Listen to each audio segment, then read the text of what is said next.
evening. I just want to greet each one of you. Good evening. I'm thankful that each one of you can come here and be here with us tonight as we, talk about one of our sacred foods. And thankful today for Shyla and your organization, your foundation, for sponsoring us tonight and having us here, and for your hospitality, as well as the High Country News, Josephine, and the whole High Country News organization. They've done, really good stories on behalf of Native people and some of the issues that we deal with. And today, before we start our presentation, I want to talk a little bit about our foods here that we brought.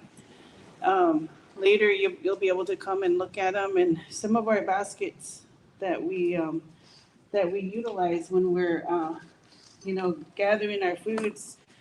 For example, this is one of our cedar baskets that our family make. Try to continue the tradition of making baskets, as well as this Klickitat basket.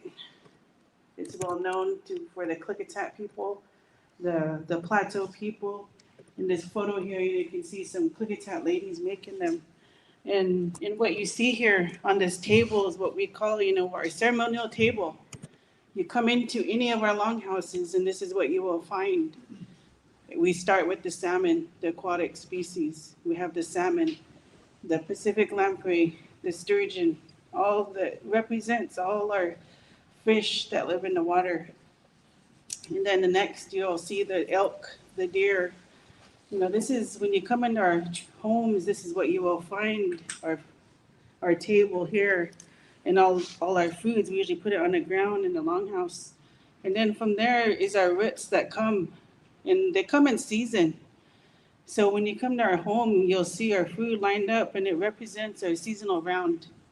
Because today we still continue to make this round when the salmon come up. This is the time of the year the salmon are coming up, the different fish. And then all these different roots, we line them up as they come through the season. And then you get towards the end, and it's our berries, our different berries that we gather. I'm just sharing this with you today because this is really, this is essential to our life yet. We still gather them. We still have a feast for them. We still honor them. And today, I can say, because I work in the natural resources, in the fisheries, and I can say each one of our foods are under threat.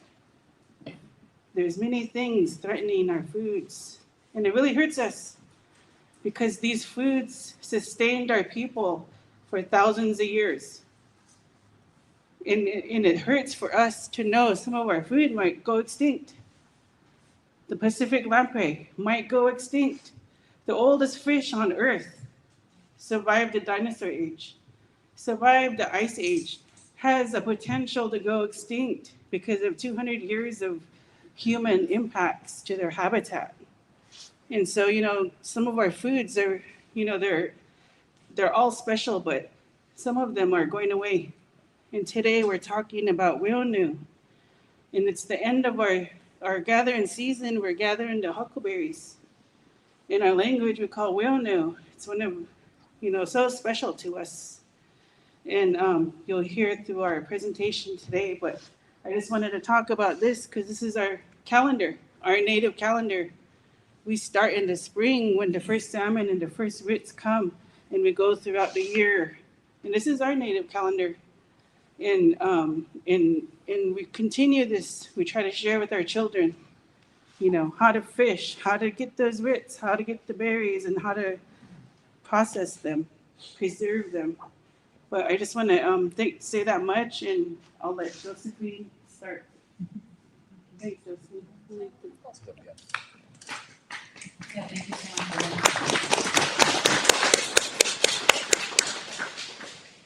So as I mentioned, I'm a writer, and I recently wrote a feature story for High Country News about the commercialization of huckleberries and the Forest Service's mismanagement of huckleberries over the decades.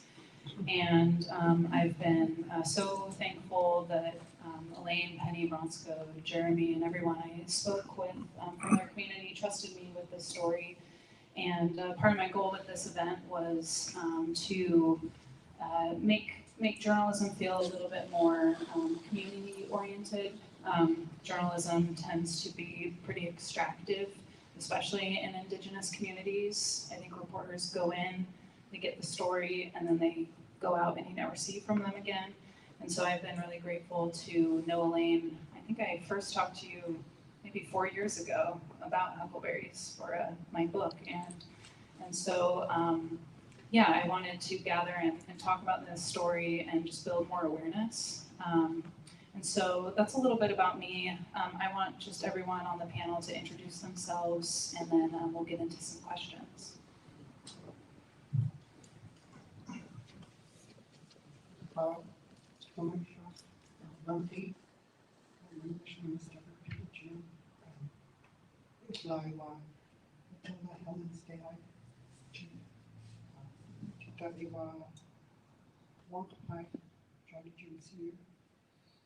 Come from upriver and downriver of the Columbia River area. My mother was Kārtika and my dad was Kārmīłpa.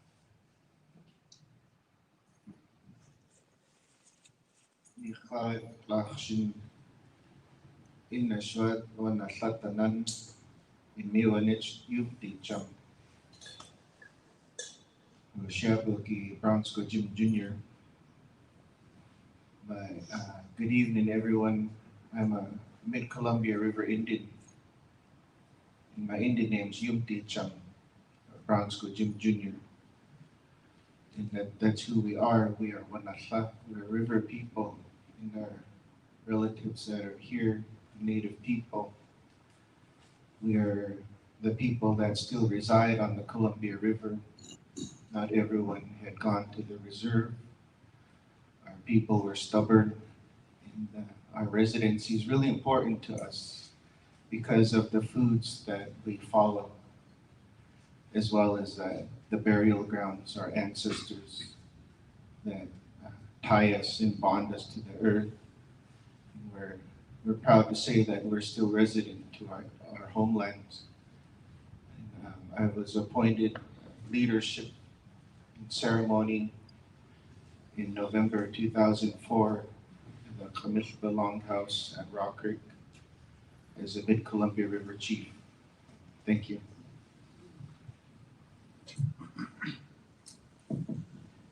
Nick Cloud, everyone. Everyone is Shapatuki, Jeremy Kala. Washishta, Chuanapa, Kārmīłpa Chief Club. Good evening, everyone. My Indian name is Bakhanasha. My English name is Gifford Pinchot, and my family here come from the Kārmíłpa Band, the Rock Creek Band, which is one of the 14 tribes of bands of the Yakama Nation. Like my uncle here said, a lot of our folks did not relocate to the reservation, so we have a lot of what is now known as Yakama still reside along the Columbia River. But I currently serve as one of the 14 tribal council for Yakama Nation. I serve many roles. I chair the Fish and Wildlife, the Law and Order, the legislative committees. I'm also the assistant secretary on the executive board. Currently, I am the chair for the Columbia River and the Tribal Fish Commission, which also represents or provides technical service for the 4 Columbia River tree tribes, so Nizkers, Yakama, Umatilla, and Warm Springs. I also serve on many roles. When you get delegated to council and young, you get voluntold to serve on other working groups. I also serve as our rep for the Seattle Indigenous Advisory Council. We wear like the NCAI, National Congress of American Indians, Affiliate Tribes and Northwest Indians delegate as well. And I'm also joined right here, pull my young elder card. In case Matt Wally can stand up, he's our chair for our cultural committee. So he's very much aware of the work that's being done. still in his first term, so there's still hazing going on for our elder council. So we're one of the young ones, but we're not young. But we're happy to be here. Again, thank you, Shyla. Thank you, Josephine, for having us. And really do appreciate this time, this space for allowing us to be here and to share a little bit. And very heartwarming to see the pictures going on in the background. Specifically, you see the view, it's actually facing east towards Mount Adams. So just kind of give you an idea what or where you kind of are standing. So you can obviously see the difference of the historic photos to what is now, you kind of see the timber kind of encroaching on some of the huckleberry habitat. So, but again, thank you for having us. So, Josephine. Thank you. As part of my reporting, I got to go huckleberry picking with Jeremy's mom, so I feel like I know you. And I picked with Penny. That was one of my highlights, so thank you. Yeah, so just a little bit of background. We're mostly talking about Gifford Pinchot National Forest, which is in southwestern Washington, as Jeremy just mentioned. It's to the east is Mount Adams, to the west is Mount St. Helens. And just recently, last week, on April 1st, the Forest Service announced that they will pause commercial picking of huckleberries this season in Gifford Pinchot.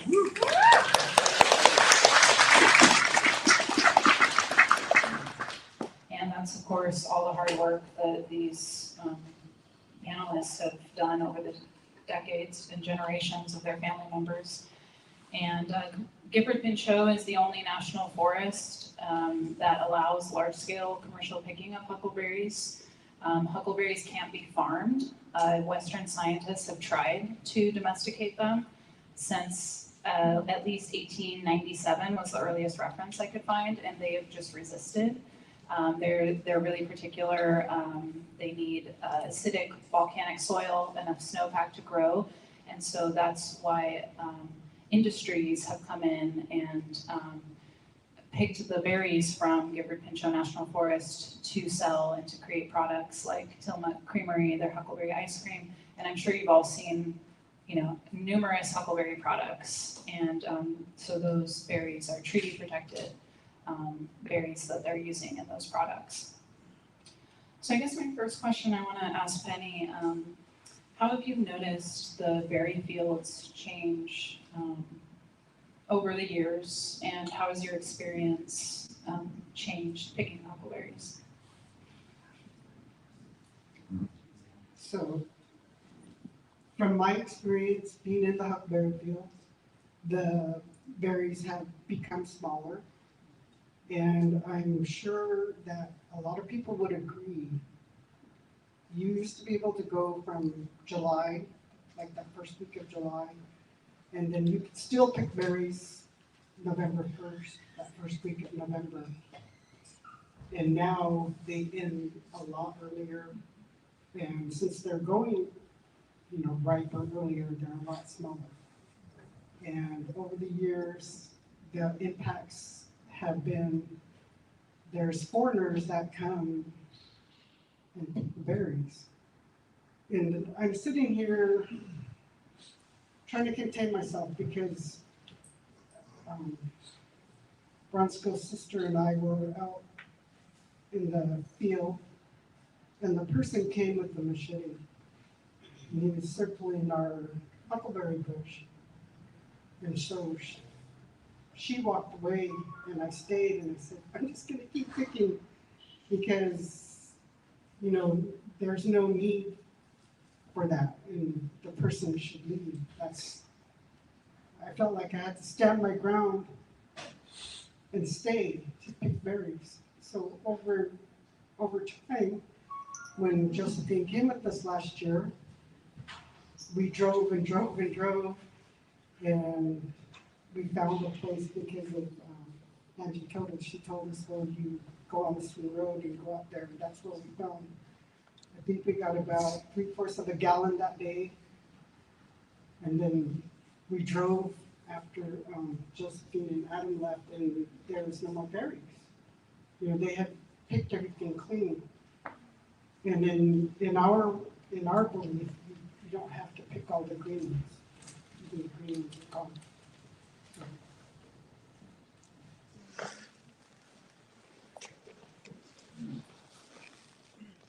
Yeah, Josephine, I'll just talk a little bit about the Huckleberry habitat. Since I was a child, my birthday's in August, and I probably spent majority of my birthdays in the Huckleberry fields, because that's when the huckleberries are ripe. And our family, we camp up there week after week. But as a young person, I remember the land was open. You can see Mount Adams. You can see the different viewpoints. Mount St. Helens. Now you were up there, you can't see none of the mountains. You can't see anything because of the fir tree encroachment is there. It's taken over the land, the firs, and the firs compete with the huckleberries for water and sunlight. And a long time ago, our grandparents, our uncles and aunts, they all told us there was fire on the landscape. Our people would occasionally, periodically burn the land because of that fire. It's a part of the land. It replenishes the soil and the minerals. And there hasn't been fire for over 100 years. And so now you have these fir trees encroaching, and we're losing the huckleberry habitat. Like I said, we can't see our mountains anymore from our. All you see is trees, that's taking it all over. So that reduces the area where we can pick. And now today we're competing with thousands of commercial pickers. The Forest Service has records. And us people, women, we're up there picking. We see them everywhere. It's like we don't even have anywhere to pick.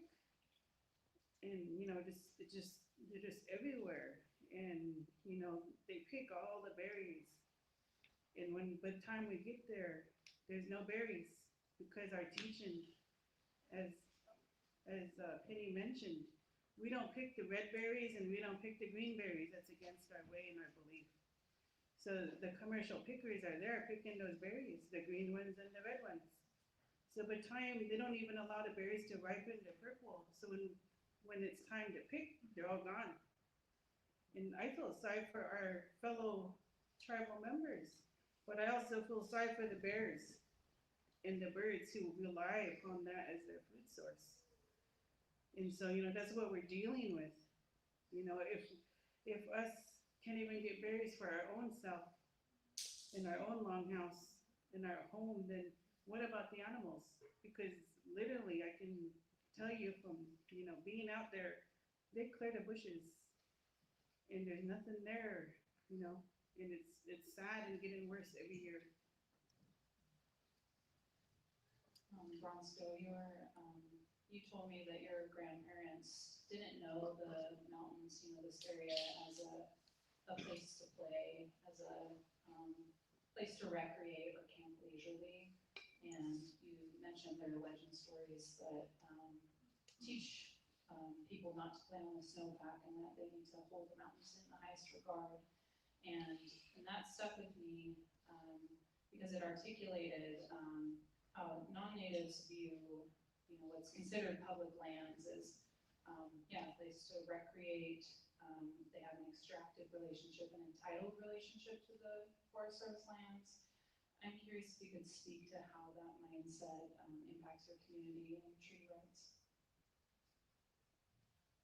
Yeah, it's like that in all aspects of our travels, beginning at home at the river.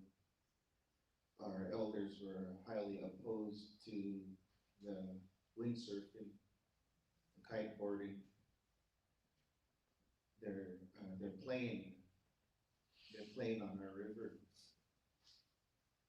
and it's disrespectful to what we know as Native people, things that we don't talk about in public, what you might consider supernatural beings that we know about, and we respect them. And from the river up to the mountains, you have whitewater kayaking, rafting, and the sacred waters that come down from the cold mountains. And then on the lakes, you have playing the same way. And some of those lakes have powers that our people know of. And some of them are known to be what we call pachi. They're mean, they're ill-tempered, and you're not supposed to play in them. You might disappear. You'll never be seen. That's how our people know the mountains in the snowpack. What she's referring to is the same way on these mountains. You have timberline lodge, you have ski resorts all over. And it's the same way of our people. They're disrupting the purities. Their tracks are all over. Everything has to be conquered. Nothing's left to be pure. And it's going to disrupt us as the water comes down. The tracks, which were once never touched on the snowpack, and it's trickling down to us. It's going to trickle down. And, we're observing that. So that's some of the things that Josephine is asking of what she has been exposed to as she has been with us on the mountains around Southwestern. That's all I can think of at this time. Yeah, sure.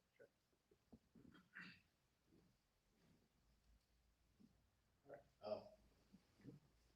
So I just kind of want to give a little bit of, I guess, a background. I know we're talking about huckleberries or wunu, and I know it's maybe to folks that are in the audience.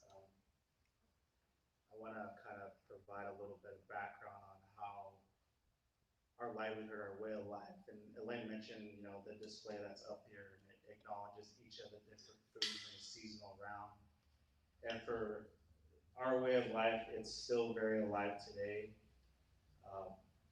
We're getting through, we're just now coming to spring, and we had already acknowledged a first food ceremony, and the roots, a certain type of roots. And then it goes forward, and we have fishermen that are out on the river fishing right now for the first spring salmon. And that'll be acknowledged in a ceremonial way. And throughout the year into the wilderness time, those ceremonies take place that it is not taken for granted. It is always acknowledged in a ceremonial fashion.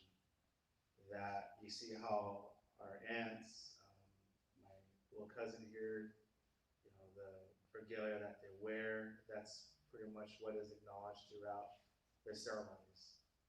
And that we are still thriving today given all the competing interests, and also with the pressures of climate.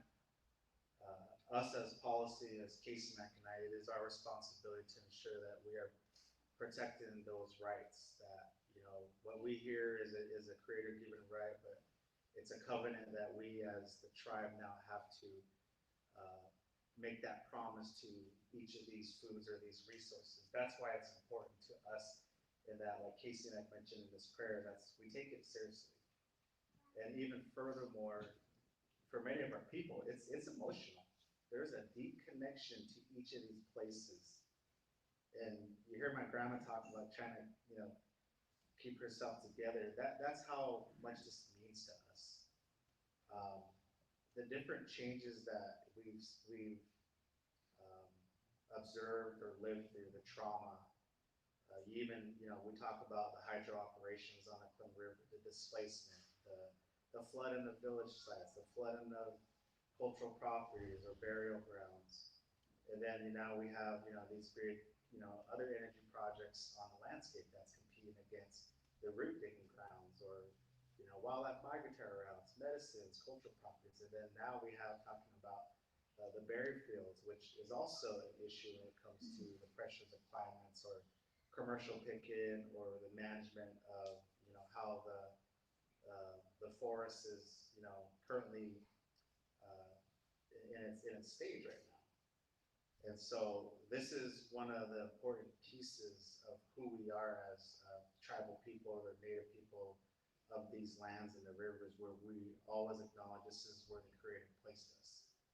And so if we've been on many journeys, like with Josephine and other folks that have followed our family here, this community. And it's a bigger story that you can't just do it one day. You have to like follow them for a year or two to understand. And then, it becomes, an understanding, but also, again, as I mentioned, it's an emotional experience that some folks may not understand. Some will, because it goes hand in hand with the song that was just, provided today. Even furthermore, people think it's just food. It's just food, but there's also a deep health benefit to these foods. It's not processed. There's no preservatives. Like these are natural foods that you don't have to plant. It is provided for us seasonally, year after year after year. And we always reference it as it's foods, but it's medicine to our people. We have elders that say the salmon is in our DNA, the roots is in our DNA, the berries are. And we don't look at it as a monetary, we look at it as something that's gonna sustain us, something that's gonna sustain our families. Just as it did in the past with our families, our ancestors. And so that's the message that we are providing here today, but also the impacts, the competing interests that we're seeing. And it's frustrating at times when you have folks that don't respect the landscape, the mountains, the rivers. To like Bronsko's point, it's nothing that we recreate up in the mountains. We see folks up there in the mountains who are blazing music or who are setting up RVs or big coach buses coming up, and here we are just minding our own business, just picking for our homes or for ceremonies, in preparation for whatever may come our way, whether it be a loss of a family member, memorializing somebody, a wedding, a name given. Maybe it's a young girl's first ceremony that has picked berries, that she is now becoming a provider for not only her family but her community. It's the same way with each of these foods that we don't just go out and take. There's a ceremony that's follow through to acknowledge and to give thanks to what is provided by our Creator, but also on Mother Earth. So all of these different points that will be made are very important on who we are and why our family, our council, our staff take this role very seriously. Again, we're living in a moment where, like Penny had mentioned, historically the seasons were this long. Now they're cut short. I know, like our grandma in the audience, there's no berries, or it's very short windows, or because of a hot summer, the berry bushes are burned, the berries are mushy. Then you have berry worms, because maybe it's brought from another country. So, these are very serious impacts to these berry fields. So, this is why this piece is important, but also in recognition and celebration of what the Forest Service finally acknowledged. And, it's like, well, why not? What do you got to lose? Let's go forward and let's do no commercial season this year and see what the benefits are out of this. There are going to be challenges. We know that. There's always challenges when you, take another approach or, not do business as usual.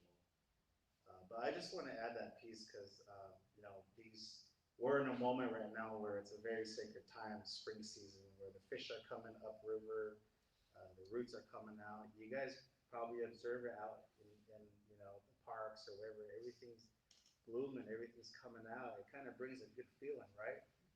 Yeah, that's how we are as people. We take a breather, we acknowledge everything around us. We're following the tracks of our ancestors as it's always recognized or mentioned. So I just want to provide a little bit of context as we move forward in the panel. So thank you, Jessica. Thank you. I guess related to the Forest Service's recent decision to ban commercial harvest, the Yakama Nation has an MOU with the Forest Service to meet annually to talk about huckleberry picking among other things. And as part of the story, I requested meeting notes from those meetings, minutes, and I requested them until at least 2012. And so every year, Elaine and Bronsko, and I think Jeremy was in some of those meetings, complained about the commercial pickers, requested more regulation. Elaine had mentioned to me just the other day that they've always asked, why does there have to be a commercial program?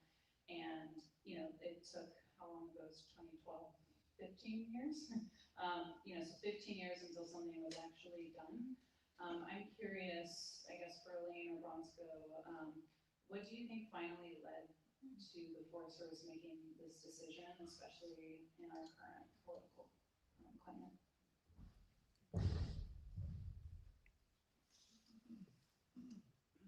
Thanks, Josephine, for the question, but I think it could be, what I've been referring to is, we were like a broken record. We just feel like you're just a broken record to the Forest Service. And we go to these meetings annually, we meet with the Forest Service, we tell them, we know what's happening, we're out there every summer, we know what's happening in all these different huckleberry fields, these are, we know. And, it's like, they tell us, well, we gotta manage the forest for everybody. And even though we say, no, this is a treaty right, this is a reserved right that the US government promised our tribe in 1855, and this is a reserved right. We shouldn't be put on a back burner, and if there's gonna be a pyramid, we should be put on top. And recently, this past 18 months, the Forest Service is going through the Northwest Forest Plan Amendment, which was done in the 90s. And the first amendment didn't include any tribal input from any of the tribes, and there's 80 affected tribes from Canada, all the Cascade Mountain Range, all the way down to California, Northern California. 17 national forests in 90s had this plan. Well, last year in 2024, the Forest Service said, well, let's update this plan. And they finally got 5 tribal members from different tribes, myself, Yakama, Bobby Bruno, Warm Springs, Ryan Reed, Kuruk, Angela Sedona, she's Siletz, and Ryan Miller, who's a Tulalip. They try to get different tribal members from these different areas to represent what's happening in the forest and what are the issues that the tribes are dealing with. So for 18 months we met. It was really hard to be in these meetings to talk about our foods, about our basketry, because all of these come from the forest. They come from up there in the mountain here, and us as Native people, we're feeling the impacts of no fire in the landscape. A lot of the tribes burn different areas where the Kuruks were known for fire, for their basketry materials. And our people are known for fire up here to replenish the soils for huckleberries as well as meadows for the camas. We burn, and that having no fire in the landscape, has been real detrimental to our food, to our basket materials. And so, being on that committee, I try not to just think of Yakama. I'm Yakama. I'm from the Columbia River. I'm thinking about the 80 tribes. And one thing that came out and stuck out was the protection of culturally significant plants. That's the only statement I can say, I can think of for all 80 tribes. Culturally significant plants that are significant to the tribes. We want protection, we want access, we want restoration, and that's what is included in that plan. And then another part of it was decommercializing some of these species, because the Forest Service didn't consult with the tribes when they turned our food and medicine into a special forest product. And that's impacted us now for 100 years at least. We're feeling it, and it got to a point now, we're outraged. I am outraged, and we shouldn't be that way about our food, because we're taught when you go gather food, you do it in a good way, with a good heart, good intention. Because when we pick those berries or dig those roots, that food is gonna go to our children or the community in the longhouse. So when you get our food, when we go gather, it's taught to us to do it in a good way. And when we're out picking huckleberries, the commercial pickers are threatening our women, our elders. Like you said, with a knife, with a machete. They bring pit bulls to us, and they're trying to chase us off, and they're picking for our home and our longhouse. So part of that forest amendment, one of our regional supervisors, said, let's stop commercial harvest. She said it in the meeting, it's recorded, documented, she made a promise.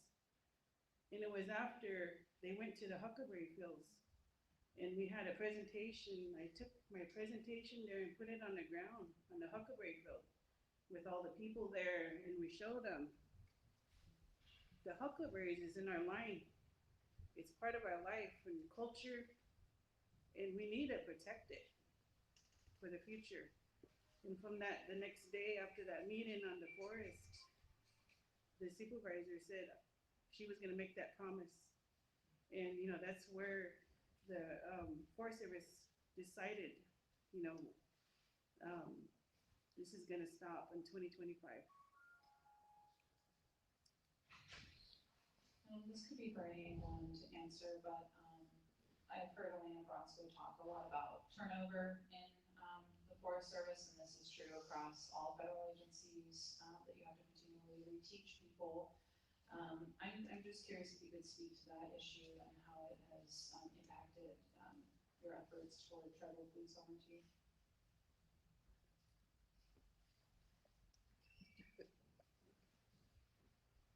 Casey Mack and I could talk about this all night. So, yeah, there's always turnover and not only the federal departments, but locally, state, county, federally. So, like Elaine said, we meet prior, before the season starts, and then we debrief after. So we're at least meeting twice a year. And not only with the Gifford Pinchot, but also Okanagan National Forest, because that's how far the Yakama Nation Sea Territory extend. We're about a third of Washington State, so we go up to like the Methow Valley, where we have a lot of many of our fisheries habitat restoration project ongoing.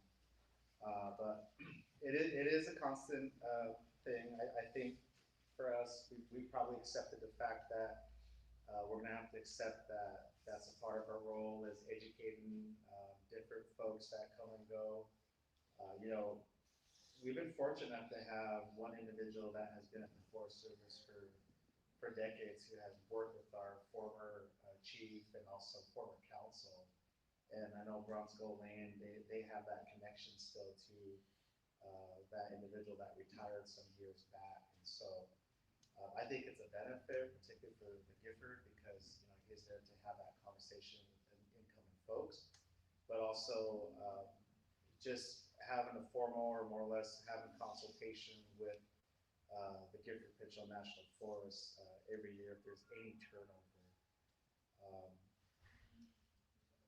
In that conversation, though, we do talk about the importance, the issues of what we're seeing.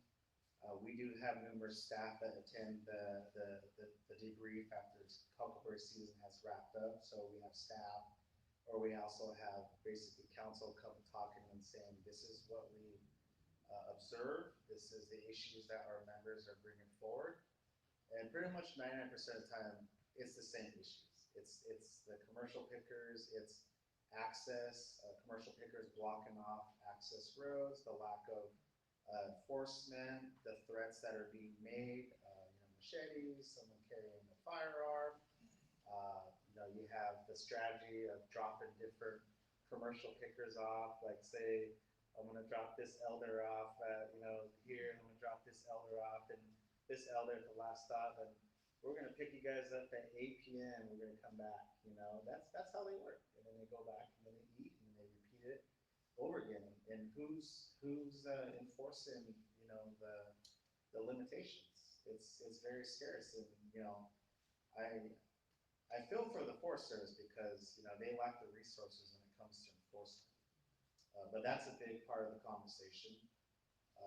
We try to talk about, like what Elaine's mentioned, the controlled burn. We had one success story with our fire manager who did work with the Forest Service in a particular area, who did some forest treatment, and then we conducted some controlled burn, which was a success. And the berries just, the bushes came, you know, they were a few, you know, inches to a foot high, but, you know, we didn't, you know, we've been reiterating this over and over and over, but it's sad because we had to prove a point that we already know about. The other thing is we discussed, you know, some of the fishery efforts, you know, anadromous, resident native species, some of those projects that we can work together on.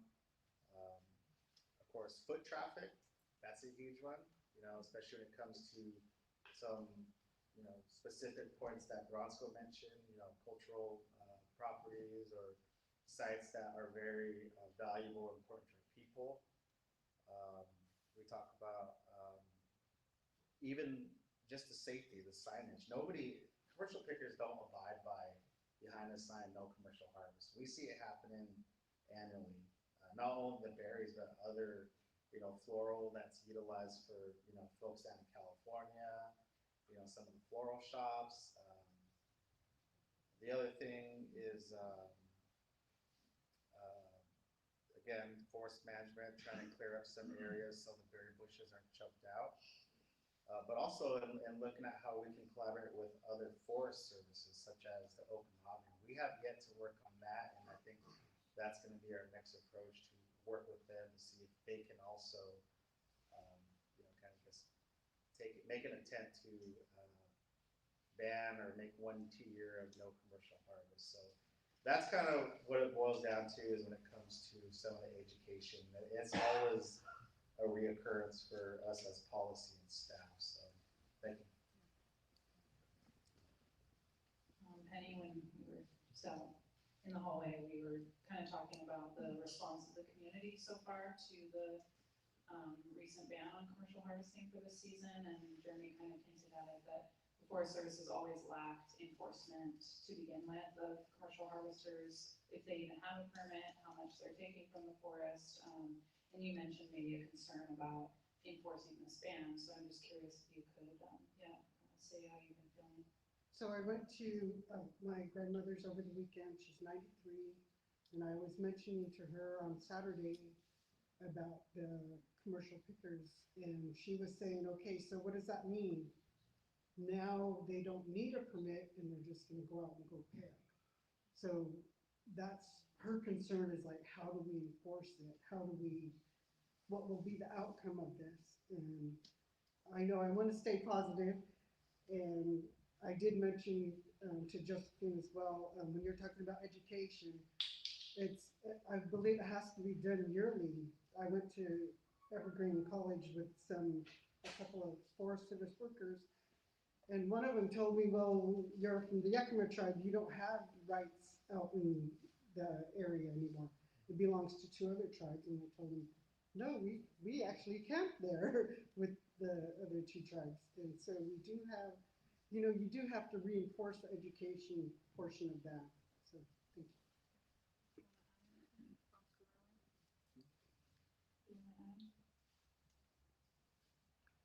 Yeah, it was good news to, when Elaine sent the memo from the USFS. However, with the current president that is now taking place in the country, and all of the terminations that have been happening, is it going to affect the Forest Service in our area, in the district that we work with? And what my aunt was mentioning is pretty much like, are they just going to be renegades now, like the result of fish wars with the tribes in the Puget Sound? You know, the non-native fishermen retaliated, and that's kind of a worry, you know, that we think of. Are they going to retaliate, and they're going to be rebellious, and, you know, then a worry of shortage of law enforcement, which already has, we've seen it already. And going back on the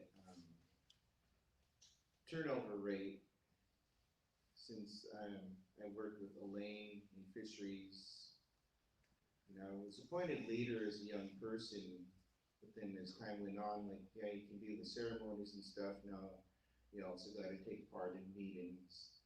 And I would go with her to Trout Lake to the Forest Service annual meetings. From about 2009, I think we estimated 3 or 4 district rangers that have come through from that time. And you think you're getting invested with one, you pour your heart out about the landscape, about the value of the mountains, of our culture. And then you come back the next year and it's another face. And then you do it again. You pour your heart out, like she's saying, a broken record. And then they're gone. And for that statement that Josephine put in the article, and she says, that's a really good statement you've made. We're the same people saying the same story to different people every time. They're climbing a corporate ladder, and we're the same people talking about the same resources. We're still here. And so, you know, we want to get that out there, what this means to us. And we're very happy that this story and article has gotten out as public as it is. We're pretty proud of it. So just my add-on to this. Thank you. Thank you for that. Yeah, go ahead, Joe. So on a enforcement part, a couple weeks ago, I chair our law and order committee, so we oversee the chief of police and our fishing game. And so, being that the Forest Service is facing some challenges right now, I also think it kind of brought us a little bit closer together to see how we can collaborate on this enforcement piece. It wasn't only just the Forest Service, but we also had the different county or jurisdictions that are within the National Forest, or forest, and the Gifford Pinchot. And so it brought us a little bit closer, and actually our lieutenant, Sean Rainbow, actually is quite familiar with some of these different jurisdictions, given that, you know, we have some of the work along Thunder River during the fishery. But I think it's brought us a little bit closer to see how we can communicate better or improve some of those pieces when it comes to this coming year on the no commercial harvest. And so I know the frustrations that Elaine Bronsko and I had during these past calls in our council was you could hear an enforcement officer talk about basically it's not worth their time to track down somebody that has over harvested, you know, their permit, because they take it to the prosecutor and the judge is just like, you want me to charge this guy for picking berries? Really? Then he throws it out. You know, and that's frustrating. To us, it's a big deal, but to different jurisdictions, it's not. It's, you know, you know, at the same time, the officer sounds disrespectful, but at the same time, he went through all that headache to, you know, cite a picker, and then the judge throws it out. So, you know, you can tell it's overwhelming for the different, you know, I guess the forest rangers are also the different sheriffs that are, you know, within that area.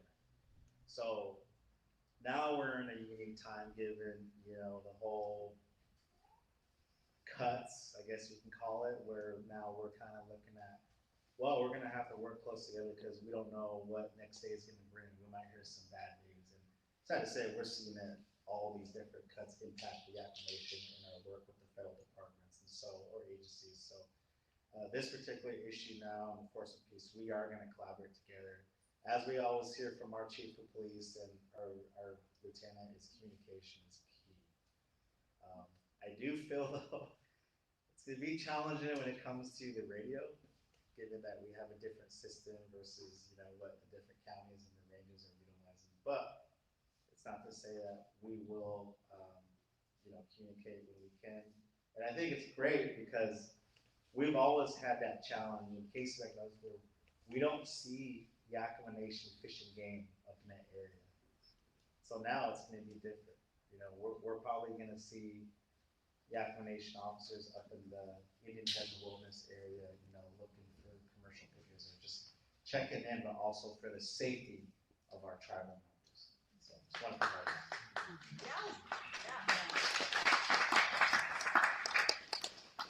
Yeah, and as Jeremy mentioned, I tried to find if there was an example of, or a case where someone was charged and prosecuted for over harvesting berries or harvesting without a permit, and there hasn't been any cases. So there was one person who was charged in Ḳamíłpa County, and they had 990 gallons of berries. And so we're talking about a lot of berries. Is this a 1.5 gallons? Yeah, it seems like about a gallon and a half. And the Forest Service says that commercial pickers take 50,000 to 70,000 gallons of berries out of the forest every year. So it's not just kind of like mom and pop stores that I feel like some people think, like the quaint Huckleberry products. It's very large companies, wild food companies that are taking advantage of this resource.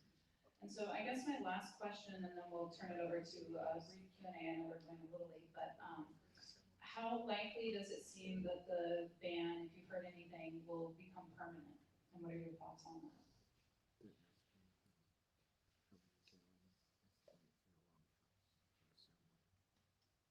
Just for our people, just for one. Like for one ceremony? Or Slight comparison. So to give them perspective on how much is taken and how much we actually use.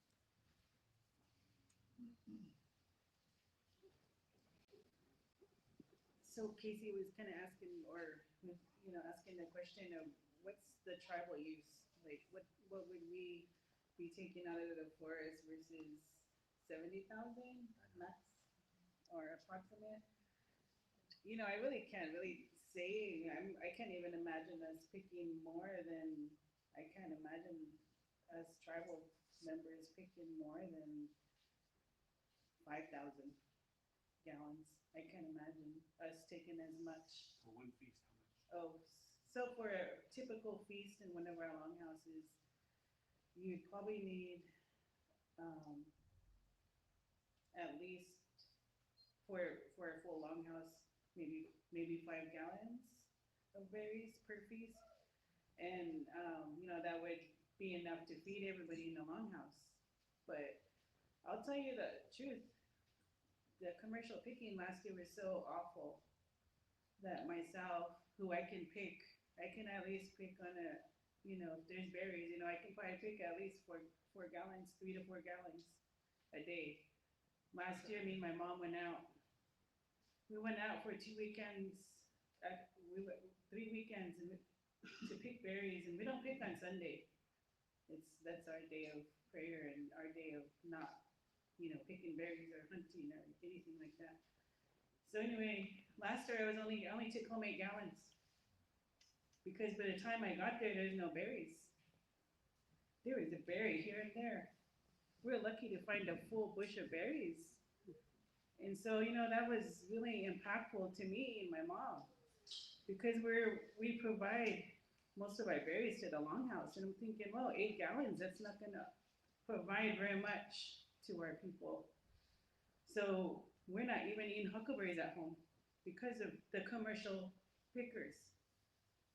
We can't even use our huckleberries at home because the 8 gallons we got is gonna go to the longhouse because that's who we are. We believe in sharing. We believe in, giving give to the ill, give to the elders or our longhouse, before our own self. But that's just an example. The amount of berries they're taking out of our forest. It's the way we believe, the way that we understand, and the way that we're taught was these foods were put on this part of the earth where we're from for us. They made that sacrifice for us to sustain us. And today, you know, we're having the hardest time protecting them. We're having the hardest time to harvest them. We're having the hardest time convincing others the importance it is to us. To the commercial people, it's a free for all. Go up there and pick whatever you want, take what you want. Not for us. You know, we go up there in a peaceful way. We go up there for that connection, to hear the birds, for that rain, the moisture on the grass. We go there, you know, for that, for our children. You know, we're not there gathering huckleberries or whatever from the forest to make money.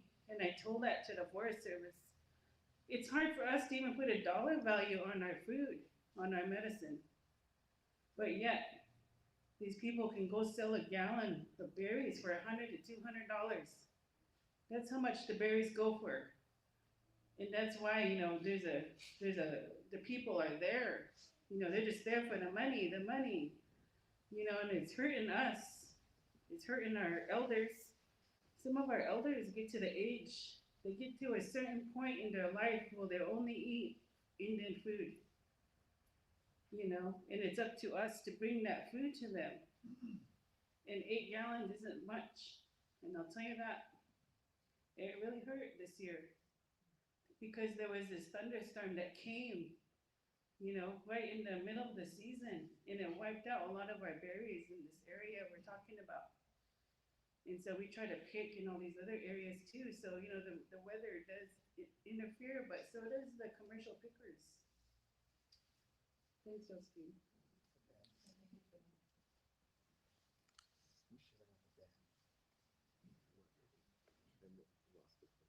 So you're talking about the ban? Yeah, the whether or not the ban is likely to be permanent. Well, obviously, I think we would hope so. I think we're gonna, like we met prior, now we're probably gonna have a debriefing afterwards. And so it's gonna be interesting to see the pros and cons of this no commercial. But we all know all of our tribal people are very happy. Like I'm seeing it shared throughout social media, and like Bronsko's saying, and Penny, you know, like our elders that don't utilize social media, to them they're excited. You know, I mean, and we're hoping that our children are excited because, you know, all they know is like now we see these pictures going, and you see how happy the folks are because they probably weren't dealing with commercial pickers back then.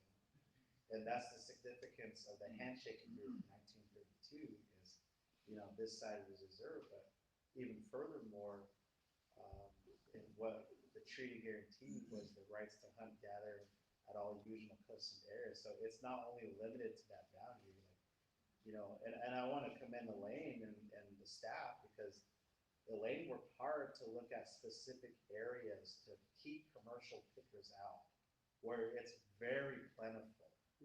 There are areas that we have shared areas of picking, such as the Nisqually, you know, Puyallup, and that area that Elaine worked on. That was a very area that was abundant. And like Elaine's saying, when the commercial pickers come in and they utilize rakes or tools, you know, it's damaging to that berry bush who just came out of you know, a deep winter. You know, right now we're talking about these places, and you know, I'm sure each and every one of us here can think of those places. And right now, it's all covered in snow. It's, you know, it's preparing itself, or it's waiting for that time. But Elaine has worked hard on specific areas. Nowadays, it's hard because of the competing interests of commercial pickers, but you have to drive now to look for berries that are abundant. It's not like the way it used to be because of climate change, the forest management, berry bush enhancement, you know, projects, the controlled burdens. So, you know, we're just these peaceful people trying to look for berries to provide for ceremonies and our home use, you know. And we would hope and encourage in that conversation with the Forest Service and the different enforcement officers, I've kind of express my own interactions that I had with some of the folks. We live in Gold Mill, so we have a lot of sportsmen or hunters that go up that area. I have classmates that live in Carson, and I can tell you they get very frustrated with the tourists that come up. They just want to live peaceful, but yeah, they see the traffic coming and going. The hunters that go up there during elk season, they get frustrated because they invested all their time to time off. Then here comes this commercial picker walking up in their hunt area. So, you know, they get frustrated, like, all right, they pack up and they go. So I was trying to explain some of the positive piece out of this, you know, that, you know, the tribal members are happy, but I'm sure, you know, the non-tribal folks who utilize the forest are also happy as well. So, you know, we need to remember that there are going to be challenges, but there's some things that we're going to have to improve on the following year in order to keep them to keep this band going for the next 4 years, decades, or forever. So. Thank you for that, and thank you all for your thoughtful responses. I guess before we turn it over to a couple questions, I just wanted to shout out the artist, Epiphany Couch, who's here. You want to wave your hand? She's wearing a beautiful jacket that she hand-beaded too, and she did all the art for the piece, and we're so grateful for her contributing to it. And I just want to thank my editor, McKenna Stainer, who's also here. Thank you for allowing me all the time that I need to report on stories like this, and thank you to Toasty, who gave me this story. After the Q&A, I want to show just a brief film trailer that all of these panelists are a part of. I'll let you explain the film, but so we'll do a Q&A and then we'll watch a little 3-minute trailer of the film. So, jump in on this. We were just talking about your story. So, first story here is High Country News. I'm Michael Upton, a community outreach manager. We're a nonprofit, community-supported, reader-supported publication. Been around for 50+ years. We report on the land, the environment, the communities of the Western United States. If you're not familiar with our work, there's a whole bunch of magazines in the back. Feel free to grab a few. They're all free. There's a big stack of the issue that includes Josephine's story. Just also a shout out to NACF and Josephine, all the panelists today for being here. And thanks for coming out. are there any questions? Should I pass the mic or should we just talk loud?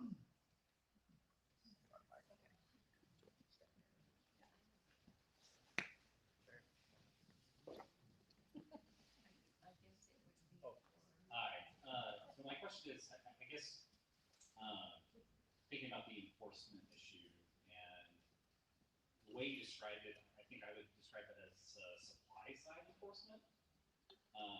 But somebody's buying this, right? And if it's illegal to harvest, surely that's I guess a bigger target in a way. At the very least, you could do some sort of boycott or whatever, but legal action as well, right?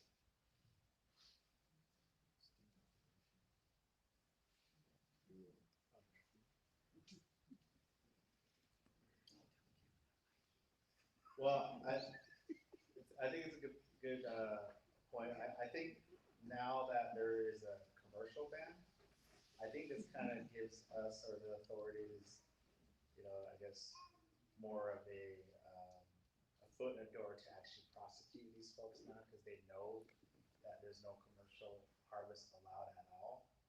And so it's pretty obvious, when these things do take place. It's just during the past years or decades, the rangers had the full authority. Like there wasn't any presence of other enforcement. And so that's why I mentioned if we have the three actually, I'll say enforcement plus Yakama Nation, there's 4 jurisdictions that will now be up there to enforce that law.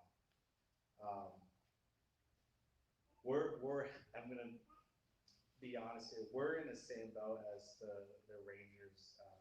We are federally funded, through BIA 638, and so I think throughout Indian country that's always or has been an issue. But it's not to say that we're looking for additional resource to help support this effort, but this gives us this opportunity to look at how we can collaborate more. Even when it comes to our fishery on the Zone 6 or the Columbia River from Waterville down to Mary. We have that communication through quick enforcement as well with all the jurisdictions. So I think this opportunity will kind of like mirror that, but just in the mountains now. So I was really surprised from our policy standpoint where, you know, the Forest Service was like acknowledging that, okay, we do need Yakama Nation, your enforcement to be up in these areas to help assist with this. So, but to that question, I think it does give us leverage now to actually prosecute, or even jokingly, Lau here was saying an operation. You know, we'll see. We'll see. So whoever wants to volunteer for that, you know, we'll take some volunteers. So, hope that answers your question. We have a question right here. Can I have our elder? I was just gonna bring up, she talked about the huckleberries down when you go up, before you go up the mountain, there's a store there that buys berries. My thinking is that the way these people, when they buy berries, this kind of adds to the problem because they're paying a really high price now. So we have more people going, I'm just gonna go pick berries and sell them. And they're using the berries to make money. And is anything being done about that? About the people buying these berries there? Because I think it's adding to the problem. Yeah, that's a good question. So that's the challenges that we are going to see. She asked about, so there's 2 stores in Trout Lake. One we're very good friends with. The other one, but yeah, I'm just gonna be honest. So, the thing is that when we were the conversation we had with the Forest Service prior to the berry season is we always talk about the 2nd or 3rd Tuesday, right? What we're trying to do is we're trying to have the commercial harvest wait until majority of the longhouses have their Huckleberry feast. And our community here, and Josephine knows, we have our Huckleberry feast up in the mountains up by Cold Springs, Indian Camp.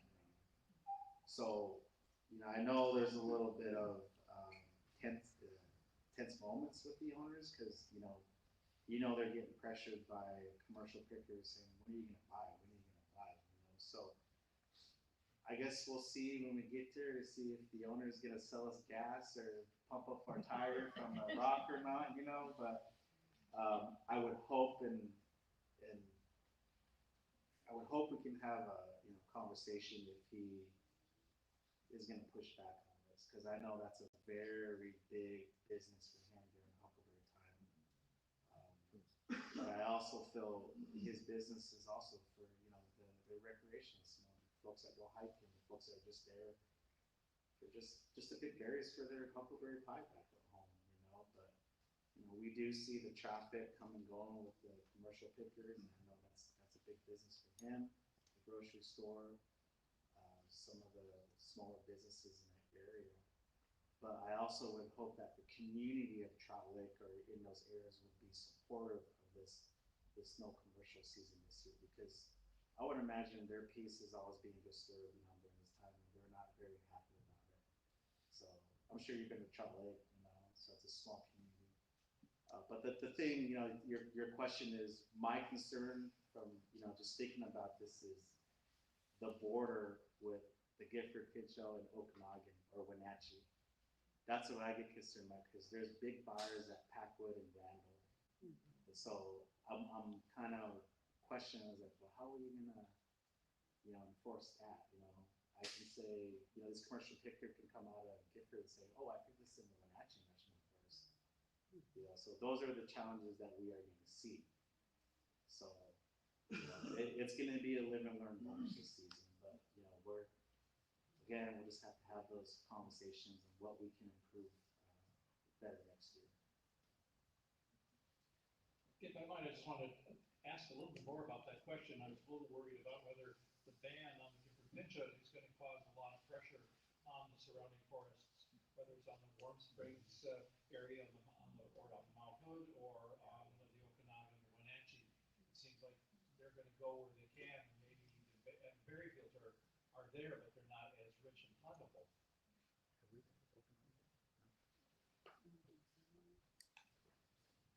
Yeah, I think that's to that point I made earlier. That's going to be the challenges.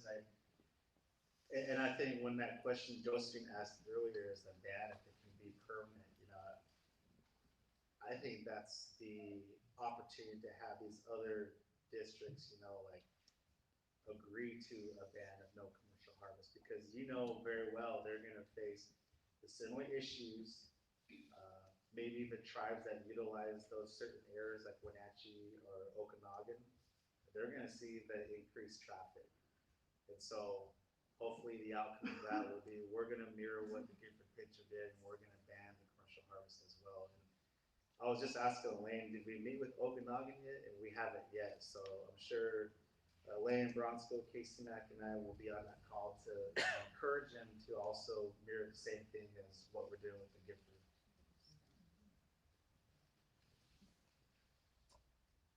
So Jeremy, you talked about earlier about harvesting methods, such as to the bushes themselves, and I believe it was Elaine that mentioned that green and red berries were picked as well. Has there been any discussion with forestry about regulations regarding harvesting methods or regulations regarding what can be harvested? Yeah, I think we brought up many years ago the impacts that the rakes have on the Huckleberry bush. Sometimes you can go to a whole hillside, it'll be dead. The bushes will just have no leaves, berries, and nothing, you know, and that's the result of raking. And that's supposed to be outlawed. And also, you know, there's also some of the commercial people are lazy enough to just put a cloth under the bush and beat it and make the berries fall off, you know, and to us that's disrespect, total disrespect to the land, the plant, the food, you know, and it's hurtful to see that. And so we've talked to the Forest Service year after year, and we told them, you know, we have a huckleberry feast. We can't pick huckleberries for personal use until we have all our feasts. And so the Yakama Nation lobbied back in the 90s, and we actually got a law in place in Olympia that, you know, that the commercial season wouldn't open until the second Monday of August. So that would allow the longhouses to, you know, go and pick for the feast. And so, you know, it's like the Yakamas and the ones pushing, and before that was our chiefs from the river. Chief William Yellup, who was our chief from the Ǩamíłpa Band. And then there was Tommy Thompson from Southwestern. Josephine found the records of them at the National Forest, telling the Forest Service the same thing, exact words that what we're saying today. And that's 93 years ago, in the 1930s. And, you know, it's still the same issue. So there's got to be, you know, the Forest Service has a trust responsibility that they need to live up to. And, you know, I guess it's really for us to push them to do that, you know. And, you know, we always tell them we can't pick red berries, green berries. You know, we got to wait for them to ripen. But if the commercial people are out there just taking everything, you know, that leaves us nothing barely. And I think many of our tribal women can attest to that. And it's really hurtful. And we don't want to have that hurtful feeling in our mountains. You know, we want to go up there to have that good feeling, to smell that mountain air. And, you know, it's really hard. It's getting harder every year. And so, thanks for the question.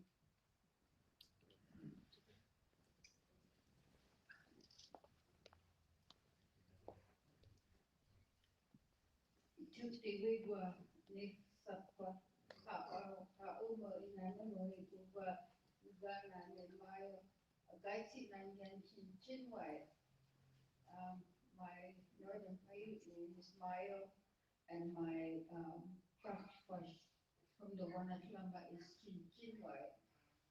My family was raised in the Salado area, so I always get concerned because of the borderlines that people talk about. This is Washington, this is Oregon, this is Idaho, this is California, when actually we're all one people. We do the same ceremonies, we do the same language. We are one people, and we need to, I very much appreciate you folks that are up front here who are fighting for the rights of our foods, because they can't speak for themselves. So the information and the education you bring to people, that message needs to be carried by all the other people who are hearing your talk tonight, because it is so important about the saving of our foods, our traditional cultural foods. It's, I fight for that every day. I chair our Cultural Heritage Committee at Warm Springs, and every day I fight for that right to protect our foods. And sometimes it's like, you can't do that. You can't do that. You're talking about putting your footprint where our roots grow. We are not going to allow that. So I know we have this big solar project that are coming in, and they want to put solar panels where our roots grow. And I says, no, you can't do that. There are some good things that are happening, and at home they did our first cultural burn. We're going to practice doing the Huckleberry cultural burn. I've been meeting with the U.S. Forest Services.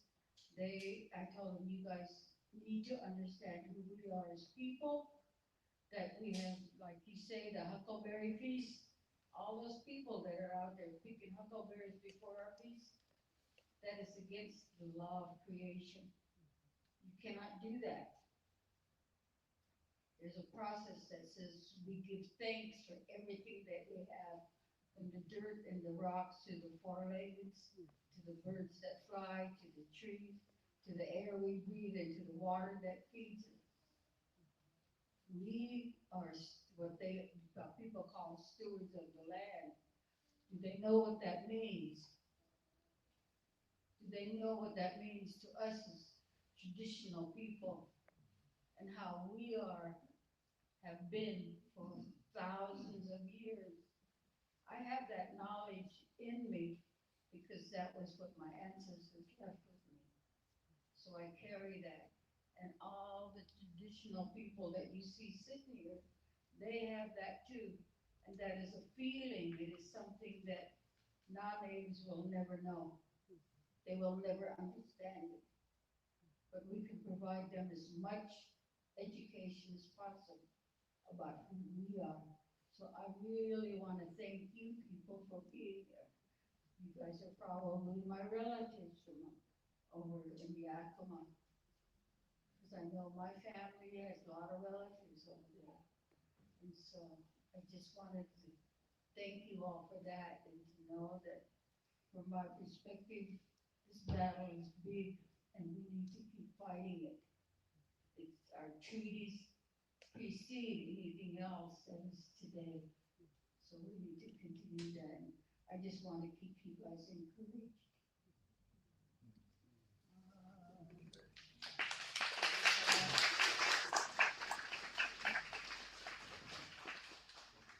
Do you want to say a little bit about the film? I think that's a good segue.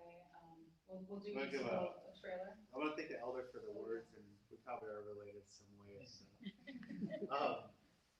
There's a picture here, and Elaine and Bronzo keep mentioning our chief William Yellow. I want to give a shout out to Carlin. That's her. Elaine and I have been educating Carlin. That's your great grandpa. So Carlin's a Yellow. So can you stand up, Carlin? She works for a Crick Fix, so this is her family, William Yellow, and thank Carlin for being here. Wow, that's your granddaughter. All right. So thank you, Carlin, for being here. And to the words that were being shared by our elder, all of this is important from the beginning of the season to this last season, but even the winter time. It's all nothing is left out. Everything's acknowledged. It's still carried on its way. Our uncle here has been in this role since teenager, and a lot of the nephews, nieces, our relatives, we're all still very much a part of this faith, this belief, the acknowledgement of these areas. We're all still fishers, hunters, gatherers. Even these places are important, and we live multiple lives, right? We have this our original way of life. We have the 8 to 5 or 9 to 5, whatever you want to call it. We have school. We have after school activities. But it's very challenging. But we always come back and acknowledge our original way of life of who we are. And some of us can get very, very, very busy, and it takes us away from that, and we miss that. And Elaine, Bronsko, Penny, we've been casement. We all been very, very, very busy during these, unprecedented times. We don't know what's going to happen, but when we come back to this, it's a balance. It really keeps us connected to these certain places, these lands. The river does. It's a medicine. It reminds us of who we are and the importance of why we need to be there, why we are advocating for, like, Alana or my niece's kids back there, Jonathan's kids, all of our grandchildren, and even furthermore for our region. Yellow Wash has this saying, you're not going anywhere and we're not going anywhere either. So it's about us. It's about us working together and sharing that knowledge or wisdom, and to encourage folks to support the tribes. The tribes should be the leaders of all this work. Josephine talked about co-management. Could you imagine if the tribes were in charge of the Forest Service? Yeah, the bears would be plentiful. We wouldn't see wildfires as much. We would have places protected. It's so different than the co-managers of the fisheries. The tribes are the ones putting the fish in the waters. Yeah, it's really challenging, but we have a lot of folks, like fishing guides, say, hey, if it wasn't for Yakama, if it wasn't for where I'm seeing, we wouldn't have fish. Thank you guys. Like, those are the positives of the tribes being the leaders of this work. And but first, it's for who we are as people of this land, and to carry that faith forward, to carry this walk. Elaine has all these foods, but there are some foods that are missing because they are either extinct, threatened. We don't have access. There's not enough resources to actually look at restoration of certain fish, resident fish, plants, animals. And so we've lost a few things already because of the progress that's being made, the competing interests. And so we're doing what we can, the different tribes, councils, tribes working together, cultural resource staff collaborating, and maybe we can work to getting Oregon side to ban that as well. So just want to provide that. The film that the trailer or teaser, Elaine has been working quite a bit. We're laughing because our schedule is so crazy that we've actually taken time to have a staff volunteer to help coordinate these screenings, and they're only private screenings.